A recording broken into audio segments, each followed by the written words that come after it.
ఇప్పుడు ఆంధ్రప్రదేశ్లో అంటే అమిత్ షా గారు చెప్తున్న ప్రకారం అసెంబ్లీ స్థానాలు అండ్ పార్లమెంట్ స్థానాలు 50% పెరుగుతాయి, అంతే కదా. ఇక్కడ 2 యాంగిల్స్లో మనం మాట్లాడుకుందాం. ఇప్పుడు ఆంధ్రప్రదేశ్ అసెంబ్లీ స్థానాలు ఎన్ని పెరుగుతాయి? మామూలుగా 175 ఉన్నాయి. 50% అంటే ఇంకొక 88 పెరుగుతాయి, అంటే 263 అవుతాయి, అంతే కదా. ఇప్పుడు 263 కూడు 3 కూడు 2 + 6 ఎంత? 2 + 6 8. 8 + 3 ఎంత? 11.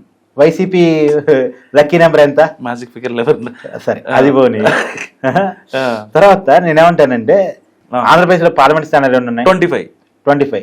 దాంట్లో సగం అంటే ఎంత? 50% అంటే 12.5 అంటే 13 + 25 కూడా 38 కదా. 3 + 8 కూడా 3 + 8 11. 3 + 8 11 అయింది. ఇక్కడ కూడా వైసీపీ లక్కీ నెంబర్ వర్కౌట్ అయింది.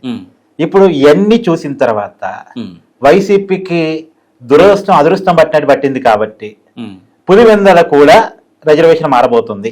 మామూలుగా మహిళలకు 33% అన్నారు కదా. సో మహిళలకు 33 రిజర్వేషన్ అంటే మొత్తం 263 స్థానాలు అయితే ఈ 263 స్థానాల్లో 33% మహిళలకే సీట్ ఇవ్వబోతున్నారు. ఇప్పుడు ఈ పులివెందల మహిళా రిజర్వేషన్ కిందకి వెళ్ళబోతుంది అనేటువంటి ప్రచారం స్టార్ట్ అయింది.